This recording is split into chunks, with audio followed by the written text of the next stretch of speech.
Hello बच्चों, let's read the question.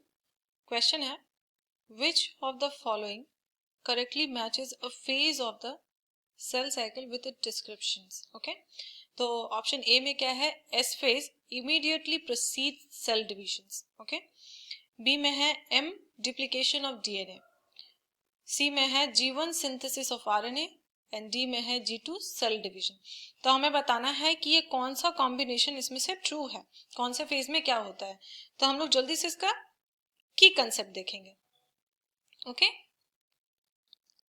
इसका हम लोग की कंसेप्ट देखेंगे। ओके, की कंसेप्ट में क्या आएगा, स्टेजेस ऑफ सेल साइकिल।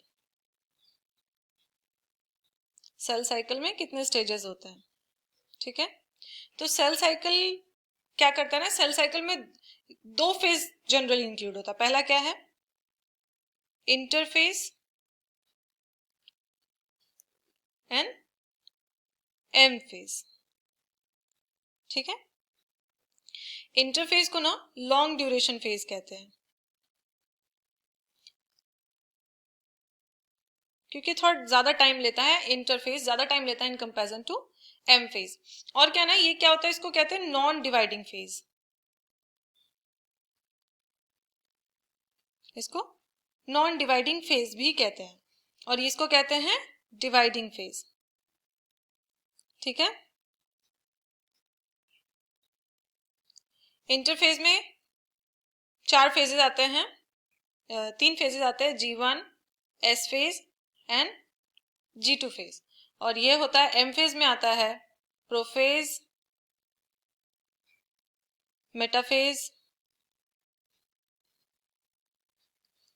फिर आता है एनाफेज और आता है टेलोफेज, ठीक है। तो हम लोग अब देखेंगे G1 फेज में क्या होता है। G1 फेज में जनरली क्या होता है ना कि सेल मेटाबॉलिक एक्टिव हो जाता है, मेटाबॉलिकली एक्टिव हो जाता है, सेल इज मेटाबॉलिकली एक्टिव,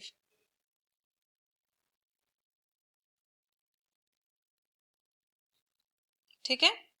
और क्या होता है, सेल्यूलर कंटेंट यहां पे सिंथेसाइज होता है एंड सेल्यूलर कंटेंट्स जो है वो सिंथेसाइज होता है, cellular contents synthesis. Cellular contents में क्या आता है, जैसे कि सेल ऑर्गेनेलीज, ठीक है, सेल ऑर्गेनेलीज होता है, फिर होगा प्रोटीन्स,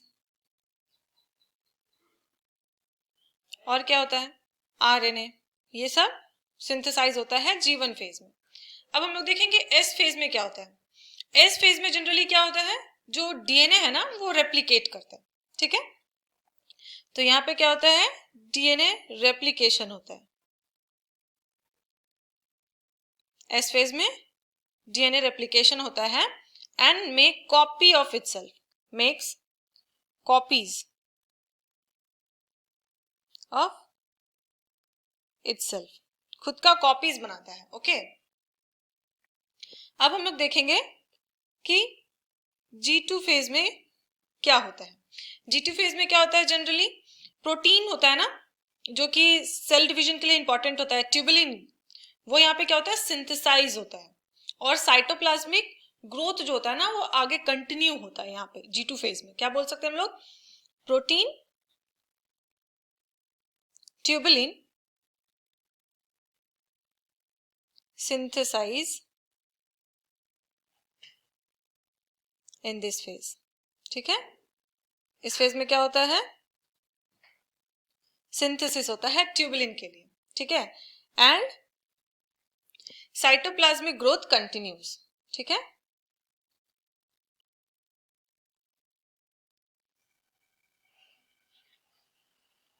साइटोप्लाज्मिक ग्रोथ जो है वो कंटिन्यू होता है यहाँ पे इस फेज में, ठीक है। अब एम फेज में क्या होता है, मेटा फेज में, सॉरी एम फेज में क्या होता है, एम फेज में होता क्या है जनरली, एम फेज में होता है जो क्रोमोसोम्स अलाइन हो जाते हैं। यहाँ पे क्या होता है, क्रोमोसोम्स जो है ना वो अलाइन हो जाते हैं सेंटर में, chromosome align in the center of the cell। यहां पे अलाइनमेंट होता है। अगर हम लोग एक सेल साइकिल को देखेंगे ना तो कुछ ऐसा दिखेगा। 1 सेकेंड। ओके, कैसा दिखता है? ऐसे हम लोग गोल बनाएंगे, ठीक है। तो ये होगा,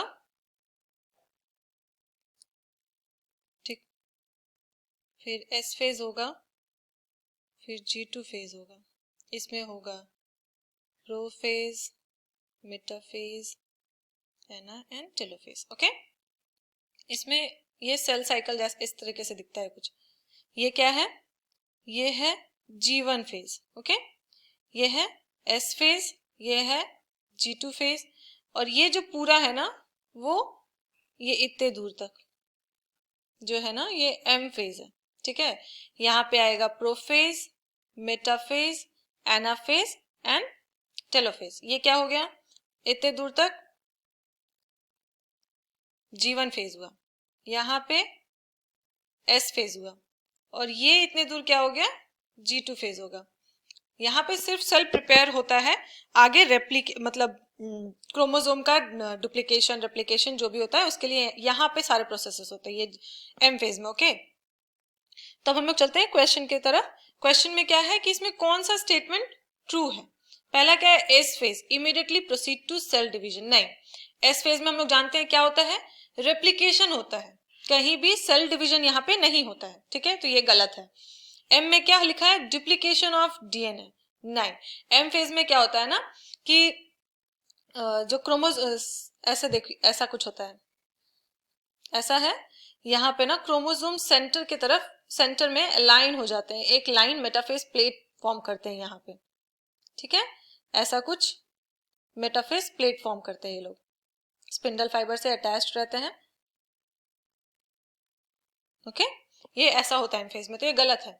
G1 फेज में क्या लिखा है? Synthesis of RNA. हाँ, G1 फेज में क्या होता है? सिंथेसिस ऑफ आरएनए होता है, बिल्कुल। यहाँ पे सेल ऑर्गेनेली सेल कंटेंट जो है ना वो यहाँ पे सिंथेसाइज होता है, तो उसमें सिंथेसिस ऑफ आरएनए भी आता है। तो ये ऑप्शन सी क्या है? करेक्ट है। ऑप्शन डी देख लेते हैं। G2 फेज में सेल डिवीजन लिखा है। G2 फेज में क्या होता है? यहाँ पे जनरली सेल डिवीजन नहीं होता है। यहाँ पे क्या होता है? ट्यूबुलिन बोल के एक प्रोटीन होता है जो सेल डिवीजन के लिए नेसेसरी है, वो सिंथेसाइज होता है, ठीक है। तो हमारा आंसर क्या होगा? यहाँ पे आंसर होगा C. Okay, I hope you all understood it well.